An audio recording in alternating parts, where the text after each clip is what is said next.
সংকট যখন সমাধান হয় না তখন সংকট থেকে যায়, সুপ্ত অবস্থায় থাকে। সুযোগ পেলে রোগ জীবাণুর মতো দেহকে যেমন আক্রমণ করে, তেমনি সমাজকে, মানুষকে, অর্থনীতিকে আক্রমণ করে।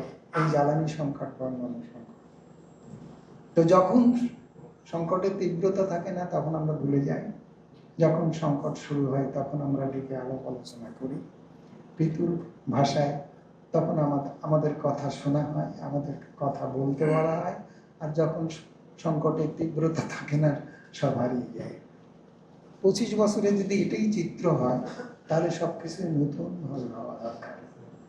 সেই নতুনভাবে ভাবনার জায়গাটা কিভাবে আসবে, আমি সেই সূত্রটা ধরানোর আগে কতগুলো স্ট্যাটিস্টিক্স দিচ্ছি।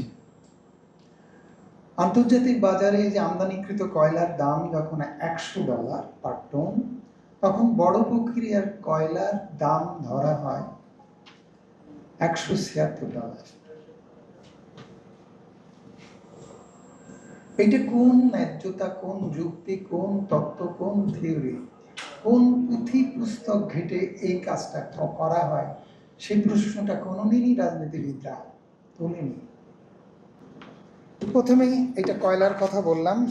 আজকে প্রেজেন্ট প্রেক্ষাপটে যে কথাটা দিয়ে শুরু করব, ডিজেলের দাম ছিল মানে এখনো আছে $100 পার লিটার।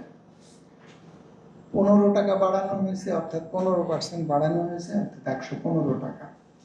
তার প্রভাব কোথায় কিভাবে হবে, নানাভাবে নানা জায়গা থেকে কথা বলা হচ্ছে।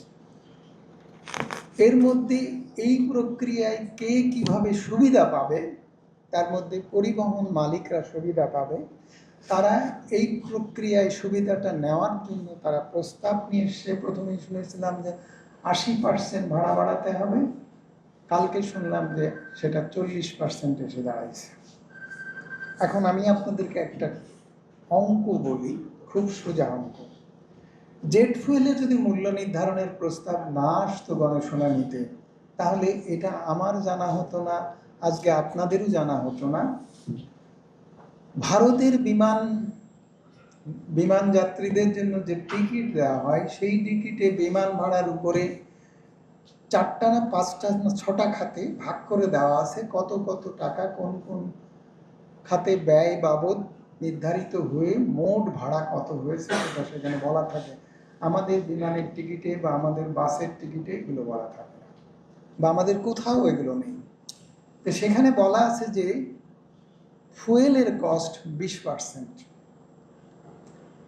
এখন আমাদের ফুয়েলের দাম বেড়েছে, সেই কারণে পরিবহন ভাড়া কত বাড়বে।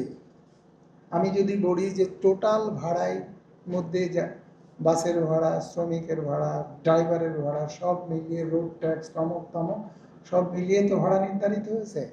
এখন ঢাকায় $2.50, আর ঢাকার বাইরে আন্তঃজেলা বা গণপরিবহনে $2.20 পার কিলোমিটার। সেভাবে যদি বলি যে 15% যদি ডিজেলের দাম বেড়ে থাকে, তাহলে ভাড়ায় যে পরিমাণ তেল ব্যবহার করা হয় সেটা যদি 20% তার খরচ হয়, তাহলে $2.50 20% হচ্ছে জ্বালানির ভাড়া। তাহলে জ্বালানির জন্য বাড়বে 15%। বাড়লে $2.50 উপরে বেড়ে হবে 7 পয়সা, 7.5 পয়সা বাড়বে। তাহলে দাঁড়ানোর কথা $2.58। কিন্তু 40% দাবি করেছে, সেটা যদি হয় তাহলে বাড়বে $3.50। অর্থাৎ $2.50 সঙ্গে অতিরিক্ত $1 যোগ হয়ে $3.50 হবে। যদি ভাড়া ন্যায্য যৌক্তিক হতে হয়, তাহলে $2.50 থেকে $2.58 ভাড়া হতে হবে বৃদ্ধি পেয়ে। আর যদি মালিক সমিতির নির্ধারিত প্রস্তাব অনুযায়ী যদি সরকার নির্ধারণ করে 40 পয়সা, তাহলে $3.50 হবে। নির্দ্বিধায় বলা যায় $2.58 হবে না। কত হতে পারে সেই কথাটি বলি। জেট ফুয়েলের ক্ষেত্রে পদ্মা অয়েল কোম্পানির 2100 কোটি টাকা জমা আছে, এবং তারা পরিবার এবং চট্টগ্রামের 2টা 14 তলা বিশিষ্ট বাণিজ্যিক ভবন তৈরি করছে। এত তাদের মুনাফা পায় বা বাড়তি অর্থ হয়, তারপরেও তাদের 50 পয়সা বাড়িয়ে 88 পয়সা করা হয়েছে, তারা 90 পয়সা চেয়েছিল। তাহলে ওই অভিজ্ঞতা থেকে যদি আমি বলি যে 40% তারা যে ভাড়া বৃদ্ধি চেয়েছে, নামমাত্র 2-1 পয়সা কমবে, 3 টাকা 50 পয়সার জায়গায় হয়তো 3 টাকা 48 পয়সা বা 3 টাকা 40 পয়সা অথবা 3 টাকা 30 পয়সায় এরকম জায়গায় নির্ধারিত হবে।